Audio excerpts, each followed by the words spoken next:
Hello and welcome to The Blueprint, Canada's Conservative podcast. I'm your host, Jamie Schmale, Member of Parliament for Haliburton, Kawartha Lakes, Brock. We have two amazing episodes for you today. You're really going to enjoy them. Some young parliamentarians coming up in the second half of the show. But first, we have Tom Kmiec. He is the Member of Parliament for Calgary-Shepherd. He's also the Conservative Caucus Chair. So this guy knows a lot about everything. And we're going to... I'm building you up. I have to build you up. It's good. And what you really love is talking about housing.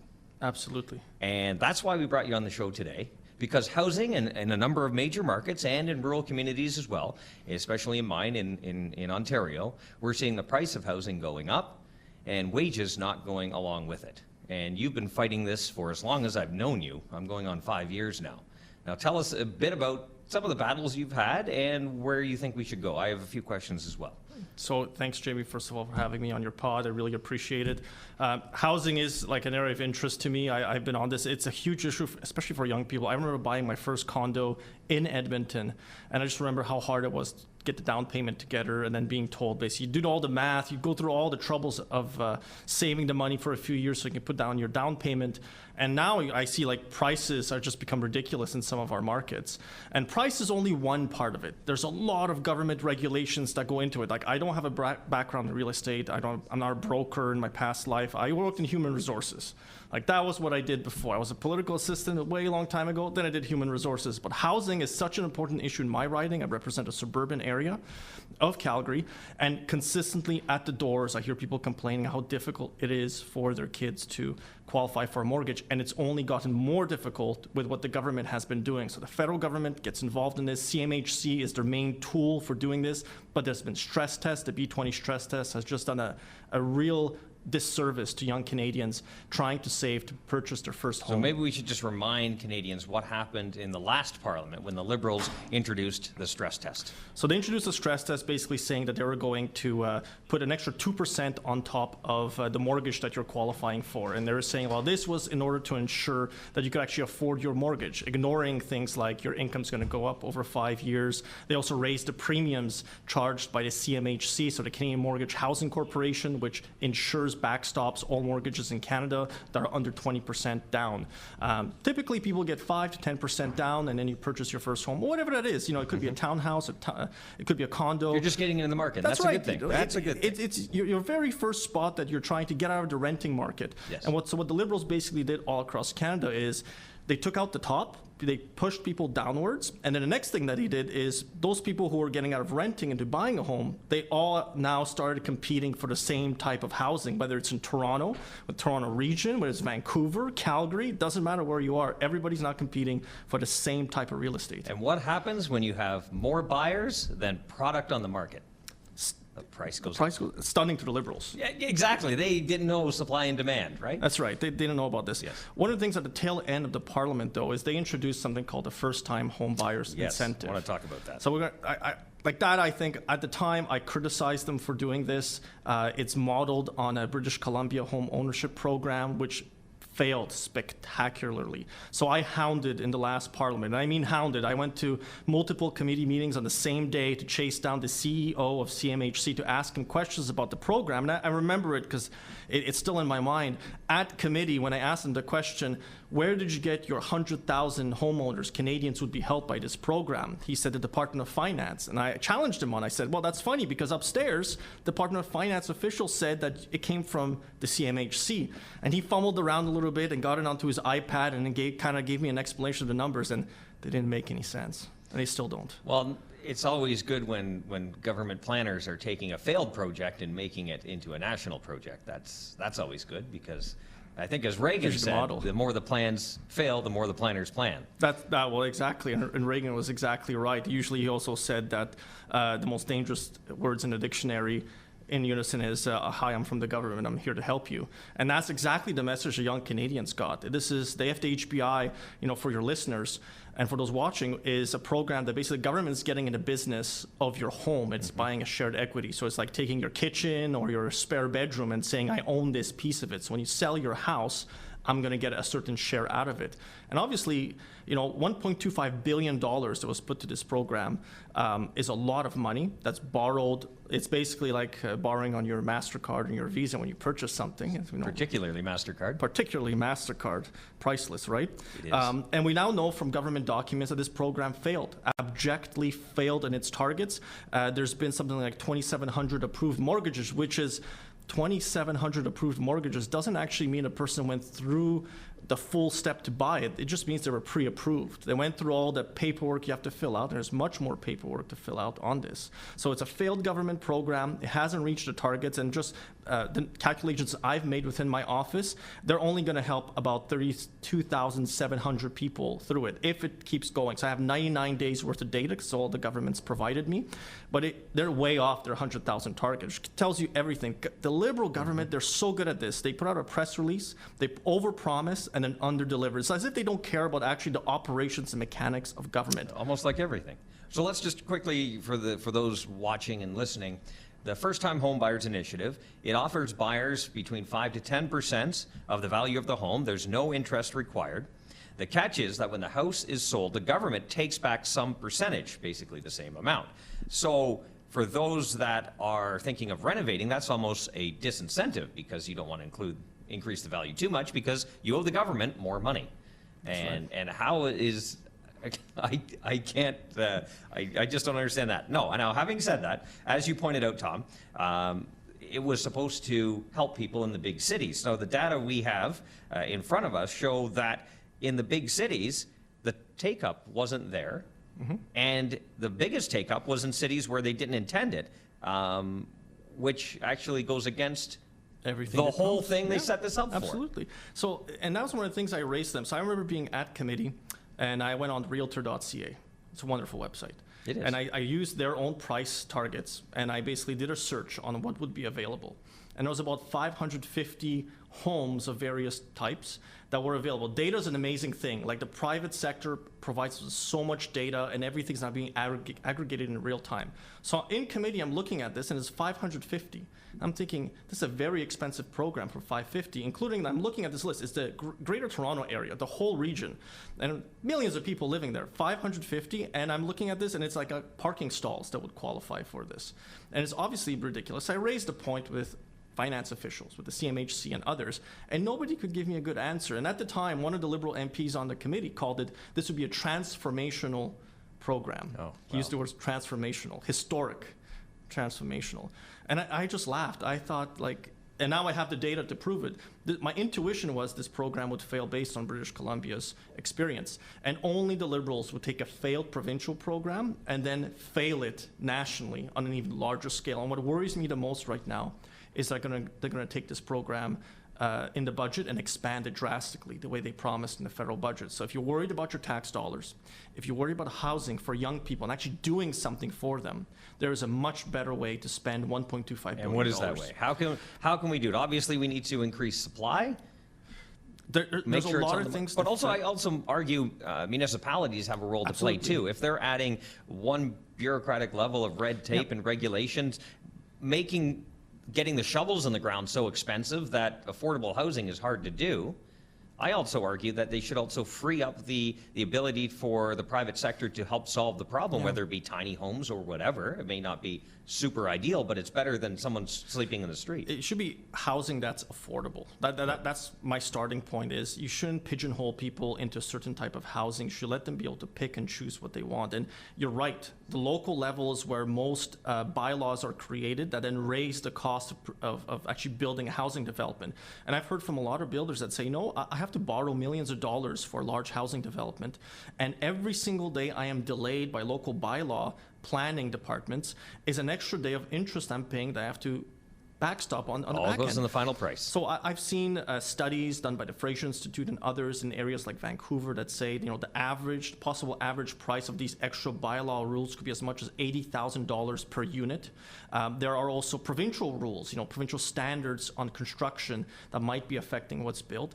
And, we should be looking at things like town tiny houses built out of cargo containers. There's a lot of opportunity to unleash entrepreneurs to solve all problems. Well, that's the thing, when the government at all levels say this is what housing or affordable housing should look like, if someone comes along with another option, they don't even get to that presentation stage. It's, well, no, it has to be what the government's decided, not what we can do more efficiently. Anything that's innovative takes more time, right? And the government keeps pushing builders and home developers to say, we want innovative projects. Well, innovative when it comes to the local level, geothermal, when you're putting some type of new technology into your building, takes more time to approve. And it seems to me like there's 3 different levels of government and nobody's really talking to each other to simplify the construction of housing. It's a supply side issue, not a demand side issue. We need to get more housing onto the market. And at all levels, different types of housing for different types of families, different types of needs. Choice. Choice in home building, choice in purchasing the type of house you want. Like, I don't think we want to live in a country where the government's going to say we're going to subsidize certain types of buyers but not others, and certain types of housing and not others.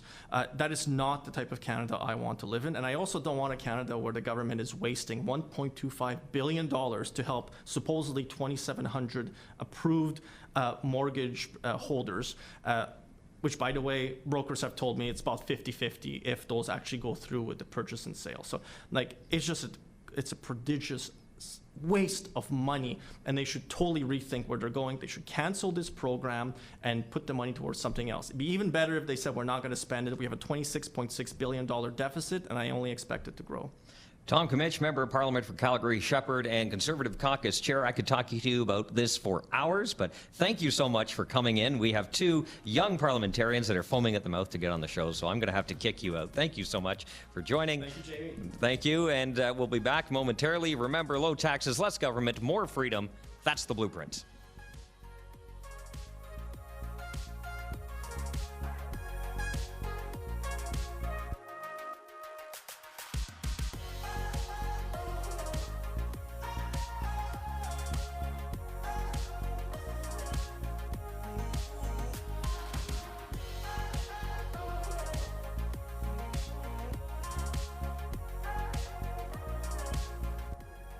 Welcome back to The Blueprint, Canada's Conservative podcast. I'm your host, Jamie Schmale, Member of Parliament for Haliburton, Kawartha Lakes Brock in Ontario.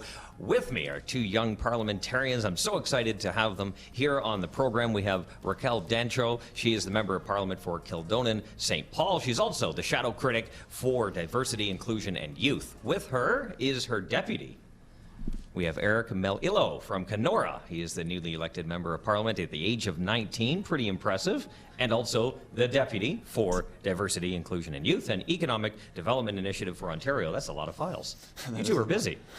Well, that's great. Now, according to the left, you 2 do not exist.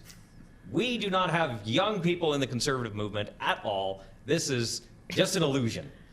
Tell me, it's a lie. But tell me what drew you to the Conservative movement, both of you. I don't know who wants to start.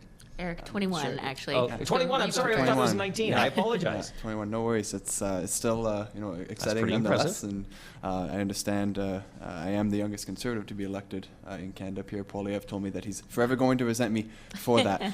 But it was all in good fun, of course. For me, what drew me to the Conservative Party and encouraged me to run for office and be involved was really that I believe that our party and the ideals and values that we have is what a lot of young people actually do believe in. When you talk about fiscal responsibility, creating more opportunities, more job opportunities for when you get out of school, and I think that building that more prosperous future is really what our party is all about, and I was excited to be involved and help make a difference in that respect. Excellent. How about you, Raquel?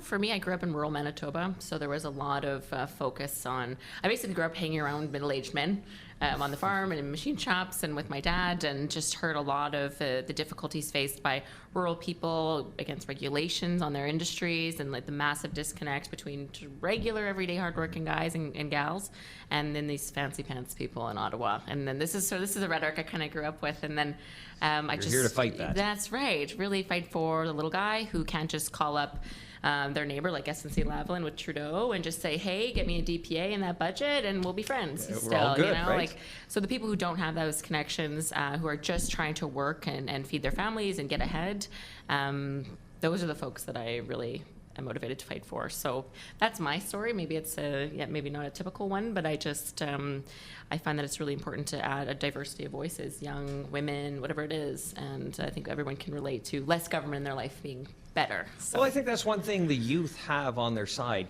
They want more choice, right? They're using Totally. new platforms to book hotel rooms or car rides or meal programs. That's right. And they have a variety of choice, probably more than we've ever had in our lifetime. Mm-hmm. And that's something that the free market provides, and that's something as conservatives we value so much. That's right. Yeah, I think the freedom aspect is huge, particularly for our generation, the freest, most prosperous, longest living generation in the history of mankind. And we have to fight to keep that. I think something that people forget is that keeping our institutions strong and free takes a lot of work. And we're seeing some attacks on that from this Liberal government. And just to ensure that when we get into our 60s, that those institutions are standing strong is going to take a lot of work to maintain the freedom that we have. We see even with the media, the media bill that's coming out, or the report that came out under this government, they're looking to censor media now. So we have to fight against those things, and I think we're both, here to fight for freedom, and yeah. And that's something I think can be overlooked very easily, which is quite unfortunate, because once you lose freedoms, once government takes away something for you, Totally. it's almost gone forever. It's hard to get it back. It's hard to get it back, and oftentimes near impossible. Because government doesn't like to give up their power in a lot of cases. So I think that's something I'm sure you'll be taking to people around your riding, and also as you tour around speaking to other young people, just reminding people that the Conservative Party is the party of their values in a lot of cases. Yeah, I think that's a good point, Jamie, and that's part of the reason why I think I'm excited to be working with Raquel and with some of the other younger members of our caucus to ensure that our message is crafted in a way that reflects those values and is accessible to youth. I think that, like you said, you made the joke earlier, traditionally people don't think of youth being associated with our party, but there's no reason it should be that way, and if we can eloquently deliver that message, then into the future, I believe that we can win the youth vote. I think you're right, though. When I go into high schools to talk to students, sometimes they're a little standoffish, but after you have a conversation with them, you can see their heads nodding, and they finally light up, and they're like, yeah, you're right. I do like freedom. I do like choices. I like having money. I like spending it on my priorities, and I like individual responsibility. And it just all of a sudden comes to them, and yeah, maybe I'm not as left as the teachers told me I am. Yeah, it's like I find so often with high school students and university students as well, but they've never ever heard other than their one perspective. So when, exactly like you said, you just open them up, and I get, conservatives aren't so bad by the time you leave, and then you've won the day. But that's a tough thing, and I think it takes. For me, I know I decided that I wanted to run early on because I saw women like me represented in our party.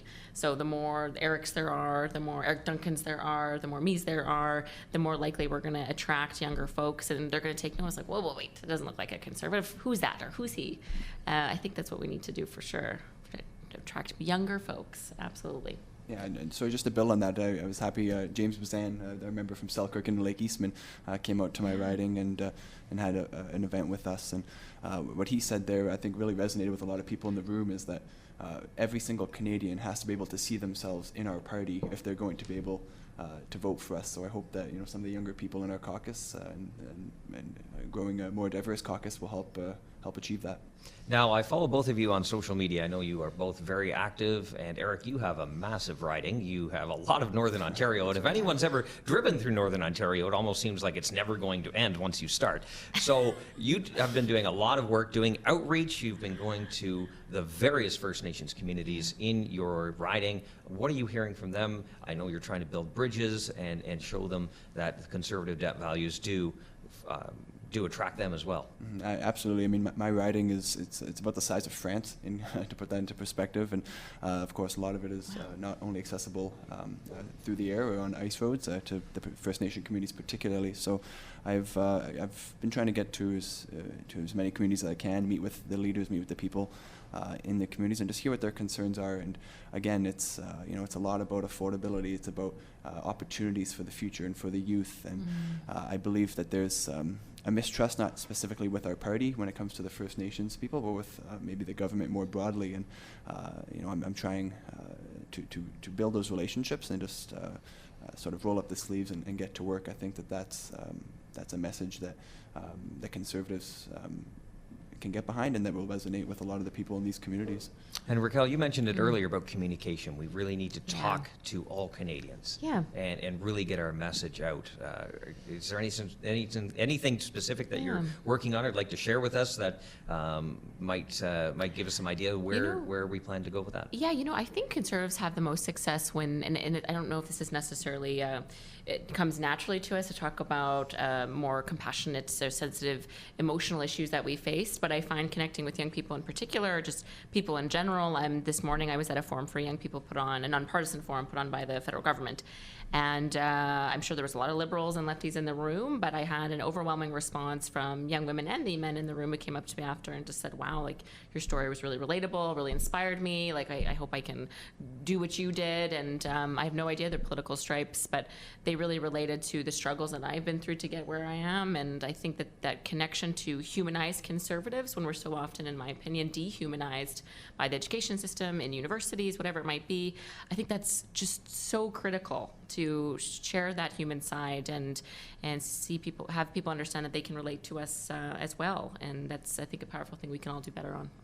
Well, Raquel Dancho, Member of Parliament for Kildonan-St. Paul, and Eric Melillo, Member of Parliament for Kenora. Thank you so much for joining us here today. We have lots more to talk about. We ran out of time. We're going to have you again on the show. So thank you once again for coming on the show. Thank you for viewing. We'll have new content every week here on The Blueprint. Remember, low taxes, less government, more freedom. That's The Blueprint. Thanks for joining us.